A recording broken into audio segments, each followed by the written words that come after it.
Այսօրվա տեսանյութում կփորձեմ ձեզ ներկայացնել top 10 պատահարները, որոնք տեղի են ունեցել Կարմիր Դուռ Դեղին Դուռ խաղի ընթացքում։ Будите ее. Марина. Դեպքեր, որոնցից հետո մարդկանց կյանքերը փոխվել են 180 աստիճանով։ Դեպքեր, որոնք դարձել են մարդկանց մահվան պատճառ։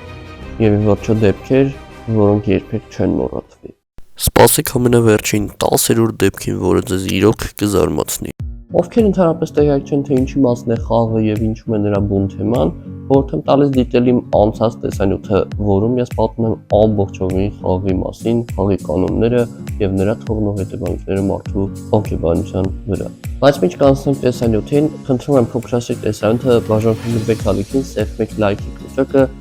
մենք սկսում ենք։ Գնացինք։ Ուրեմն դեպք առաջին։ Դեպքը տեղի ունեցել Ամերիկայում։ 18-ամյա աղջիկը TikTok-ով ուղիղ եթեր է արել, որի ընթացքում իր ընկերոջ հետ խաղացել են Կարմիր Դուռ Դեղին Դուռ խաղը։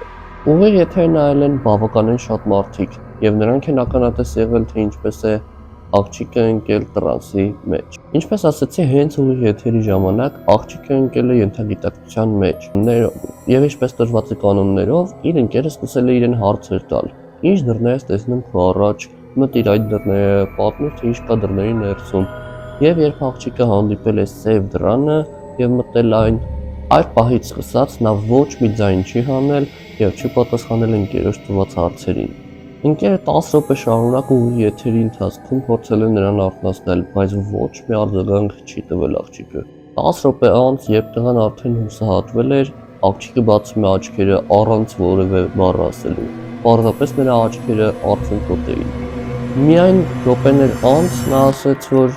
սև դռան ներսում տեսել է իր մահացած պապիկին, ով նայում էր ուղիղ իր աչքերի մեջ։ Այս դեպքից հետո աղջիկը շաբաթներով չի խաղացել ոչ մի խաղ եւ նշել է, որ վախենում է միայնակ մնալուց։ Ինչպես հասկացանք նախորդ տեսանյութում իմ նշած տարբերակներից մեկը, որ մարդիկ տեսնում են իրենց կյանքի ամենադժվար դեպքերը, դա ճիշտ է։ Այդ աղջիկը երևի թե շատ ծանր է տարել իր պապիկի մահը, այդ պատճառով էլ դա է եղել նրա ամենամեծ վախը։ Ուրեմն դեպք համար 2։ Դեպքը տեղի ունեցել Մեծ Բրիտանիայում։ Մի տղա իր ընկերների հետ դպրոցում որոշում է խաղալ Կարմիր Դուռ Դեղին Դուռ խաղը։ Եվ ինչպես առաջին պատմության աղջիկը, այս տղան նույնպես, երբ բացում է դեղին դուռը, դադարում է խոսել եւ սկսում է նրա մարմինը ցնցվել։ Նա սկսում է դողդողալ այսպիսի տարօրինակ շարժումներ անել առանց աչքերը բացելու։ Ընկերները խուճապի են մատնվում, սկսում են նրա անունը բղավել, եւ տղան արտանում է միայն այն ժամանակ, երբ դույլով ջուրը լցնում են նրա գլխին։ Ընկերները պատմում են, որ տղան երբ արթնացել է, մոռացած է եղել, թե ովքեր են նրա ընկերները, ով է հենց ինքը եւ ինչ է այդտեղ կատարվում։ Ժամեր անց, երբ տղան գիտակցության է եկել, ամեն ինչ հիշել է, պատմել է, որ նա ոչինչ չի հիշում, միայն հիշում է մի նախադասություն, որ իր ենթագիտակցության ընթացքում ինչ-որ մեկը նրան ասել է, որ ես դեռ կվերադառնամ։ Եվ պատմության մեջ ասվում է, որ տղան շաբաթներ շարունակ իր երազում տեսնում է հենց այդ նույն սև դուռը, սև սենյակը եւ այդ նախադասությունը՝ ես դեռ կվերադառնամ։ Դեպք համար 3։ Դեպքը տեղի ունեցել երկրին ԱՄՆ-ում, Կալիֆոռնիա։ Մի YouTube բլոգեր աղջիկ որոշում է խաղալ Կարմիր Դուռ Դեղին Դուռ խաղը։ Խաղի ընթացքում իր ընկերուհին իրեն հարցնում է, թե ինչ դուռ է տեսնում դիմացել։ Նա պատասխանում է սպիտակ դուռ։ Ընկերուհին պարզ է, որ ասում է մտիր այդ դուռը։ Խաղից հետո նա նշել է, որ սպիտակ դռան մոտ նա հստակ լսել է մոր ձայնը, ով հստակ ասել է. քեզ այդ վատ բան է պատահելու, ետ դարձիր։ Բարեբախտաբար իր ընկերուհին հասցրել է ճիշտ ժամանակին արթնացնել նրան։ Եվ այս պատմության մեջ զարմանալին այն է, որ մայրը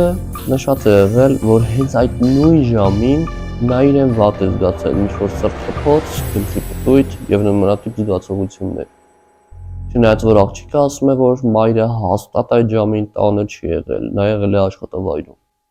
Անցնենք առաջ։ Ուրեմն դեպք 4։ Այս անգամ դեպքը տեղի ունեցել Գերմանիայում։ Տղան որոշում է խաղալ այս խաղը իր ընկերների հետ։ Խաղի ժամանակ, երբ նա բացում է հերթական դուռը, տեսնում է հայելի, որում նա տեսնում է մի մարդու դեմք,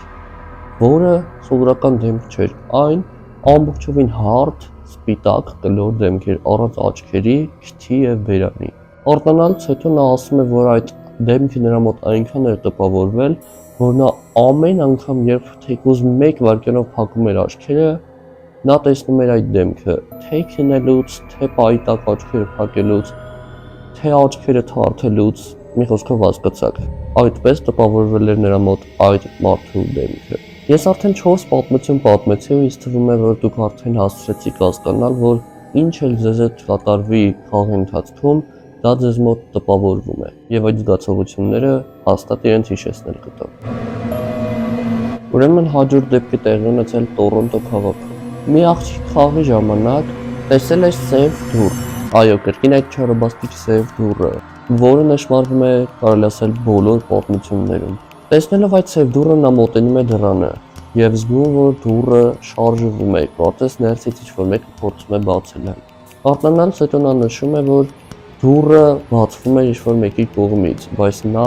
չի կպել ոչ բռնակին, ոչ դռանը։ Արթնանալուց հետո նա շաբաթներ շարունակ քնելուց տեսնում էր այդ նույն սև դուռը եւ ամեն անգամ քնելուց դուռը մի փոքր բացվում էր եւ նա մինչ օրս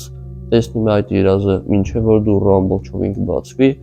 եւ նա կտեսնի, թե ով էր թաքնված դռան ետևում։ Եթե պատմության շարունակություն լինի եւ այդ տղան վերջը իմանա, թե ով էր թաքնված դռան ետևում, ես անպայման ձեզ պատմեմ այդ մասին։ Ավելի շուտ չէ, գնացեք բաժանվեք իմ Instagram-յան էջում, եթե նորություններ լինի, ես այդ մասին կասեմ իմ Instagram-յան էջում։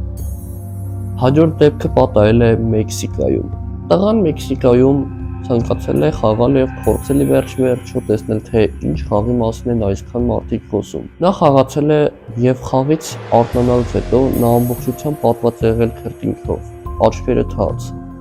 Եվ երբ ընկերները հարցրել են, թե ինչ է պատահել, նա պատասխանել է. «Ես վերեցի նրան ինձ հետ»։ Երբ ընկերները հարցրել են, թե ինչ է խոսում նա պատասխանել է, որ այն ինչ գտնվում էր դռան ետևում,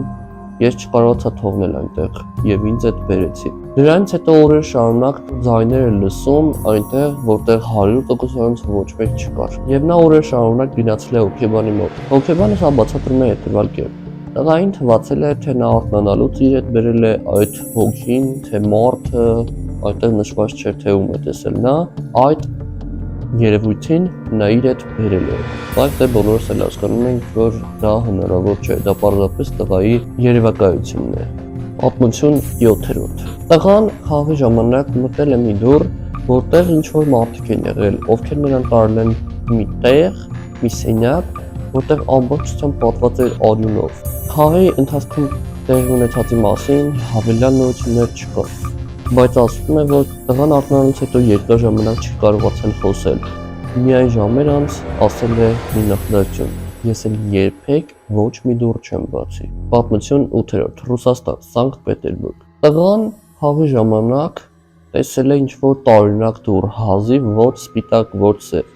Նա տեսել է կանաչ դուռ եւ նրա մոտ այնքան լավ է տպավորվել այդ դուռը, որ նա արթնանալուց հետո դետալ առ դետալ նշել է դռան ձևը։ Նա ասել է, որ դուռը զարդարված էր ինչ-որ հետաքրքիր ձևով, իսկ բռնակը ուներ արյունոտ գլուխ։ Արթնանալուց հետո նա օրեր անց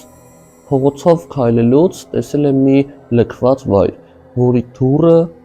100%-անոց այն նույն դռանն էր հիշեցնում, ինչը որ նա տեսել էր խաղի ժամանակ։ Նա մոտեցել է եւ հենց որ ձեռքը դրել է բռնակին, իր մարմնով սարսուռ է անցել եւ նա փախել է այդտեղից։ Եվ էլ երբեք չի համարձակվել քայլել այդ փողոցով։ Մեր նախավերջին պատմությունը։ Աղջիկը կանգնի դուրդեղին դուր խաղի ժամանակ սենյակներից մեկի պատին տեսել է մի գրվածք՝ մնա,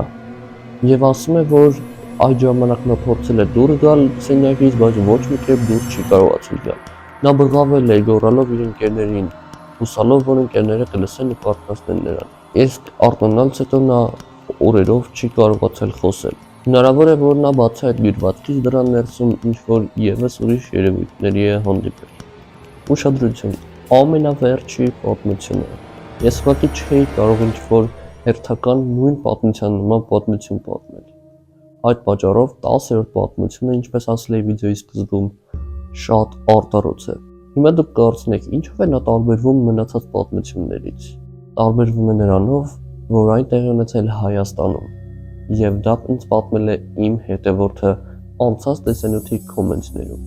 Չգիտեմ դուք ուզենայիք, որ այս մասին ես տեսանյութ նկարեի, բայց եթե դուք դա գրել եք իմ կոմենտներում, ուրեմն դու ցանկացել ես, որ այդ մասին իմանան մարդիկ եւ տեղեկացված լինեն։ Ամեն դեպքում իմացիր, հնարավոր է, որ այդ քո պատմած պատմությամբ դու փրկես շատ կյանքեր։ Իսկ հիմա լսեք պատմությունը։